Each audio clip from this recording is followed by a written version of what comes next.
자세히 그대 모습 보이면 난 오늘도 조용히 그대 그리워. 안녕하세요, 좌니윤입니다. 이번 시간에는 감가상각, 디프리시에이션에 대해서 살펴보도록 하겠습니다.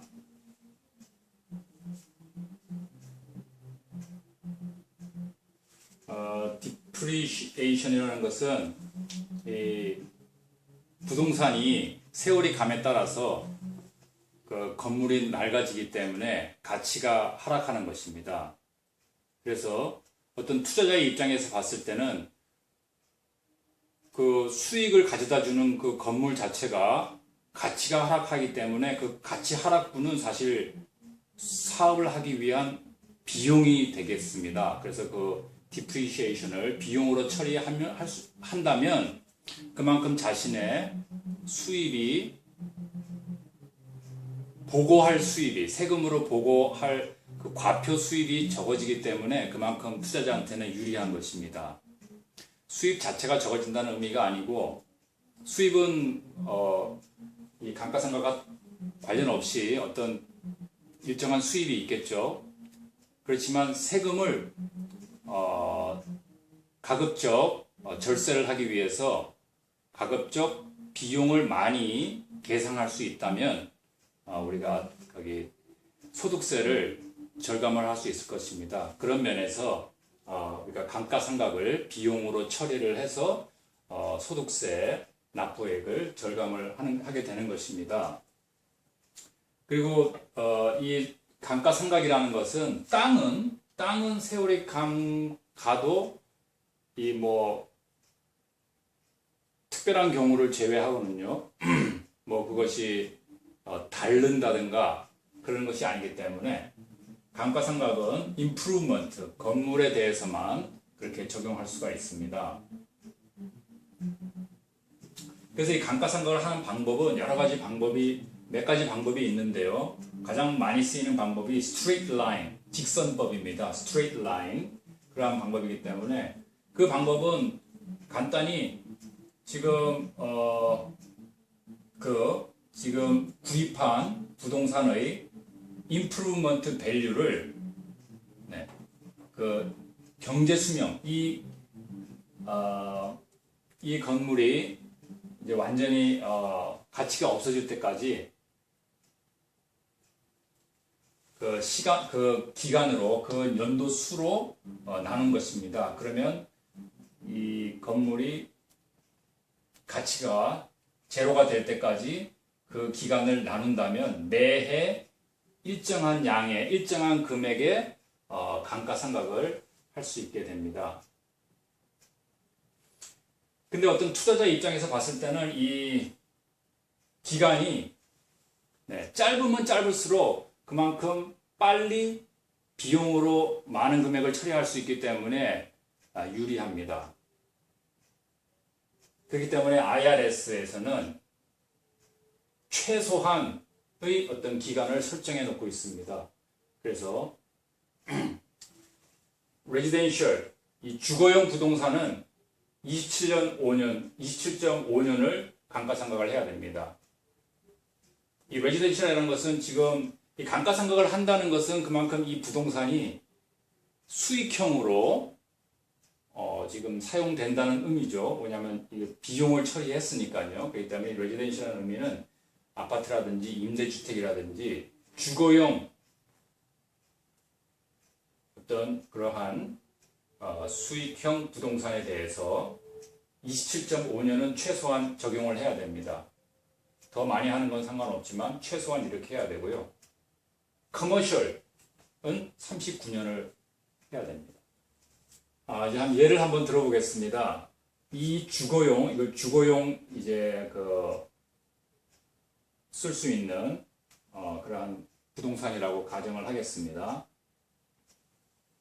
그래서 구입 가격이 47만 5천 불이었습니다. 그 중에 이 토지 부분이 20만 불이었습니다. 그러면 이 건물 가격만 생각한다면 이거 빼면은 27만 5천 불이 되겠죠. 네. 근데 이제 감가상각을 미니멈 27.5년을 해야 되기 때문에 27.5년을 적용했다고 한다면 어떻게 되겠습니까? 1년당 이것을 27.5로 나누면 만불이 되겠죠. 연간 만불을 감가상각으로 이렇게 비용 처리를 할 수 있는 것입니다.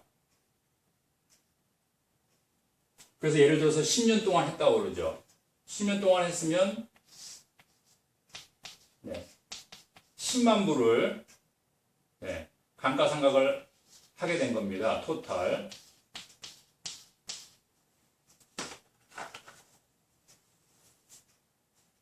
그렇게 따진다면은 이 부동산의 총 가격은 10년 후에 부동산의 총 가격은 어떻게 되겠습니까?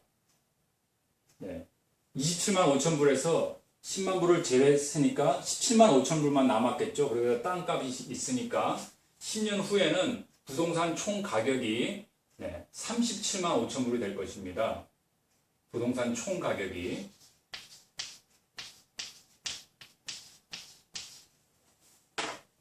그런데 10년 후에 이 부동산을 예를 들어서 60만 불에 이제 다시 또 매각을 했다고 할 경우에 60만 불, 이제 다시 다른 사람에게 이제 60만 불에 매각을 합니다. 보통 부동산은 이제 인플레이션도 있고 또 그렇기 때문에 여러 가지 복합적인 이유로 이렇게 가격이 물론 건물 자체는 낡아지지만 가격은 이렇게 올라가게 됩니다. 뭐 반드시 그런 건 아니지만요. 그래서 이럴 경우에는 양도 차익을 이 가격 기준으로 해서 양도 차익을 소득세로 나중에 내야 됩니다. 그러니까 다시 말하면 이 감가상각한 것이 그 영업활동하는 기간 내에는 비용으로 처리할 수 있어서 좋았지만 실질적으로 판매할 때 감가상각 된 것보다 훨씬 더 많은 그러한 금액으로 판매했다는 것은 이 감가상각을 사실은 하지 말았어야 되는 것입니다. 왜냐하면 그렇게 가격이 줄어든 것이 아니니까요. 결과적으로는. 혹은 감가상각을 하더라도 가격이 떨어졌는데 이것을 기준으로 이만큼 올라간 거기 때문에 그만큼 차액이 사실은 이 구매 가격이 47만 5천 불이었는데 37만 5천 불로 하기 때문에 그 양도 차액이 더 많이 발생하게 됩니다. 즉, 이 감가상각한 것이 다시 또 이렇게 하나의 수입으로 잡히기 때문에 이런 경우에 보통 감가상각은 이 진짜로 비용으로 처리한다기보다는 이 세금을 일단 유예하는 그러한 기능을 한다고 보는 것이 더 현실적으로, 실질적으로 더 합당한 그런 해석이 되겠습니다. 네, 그럼 이것으로써 감가상각에 대해서 살펴보았습니다.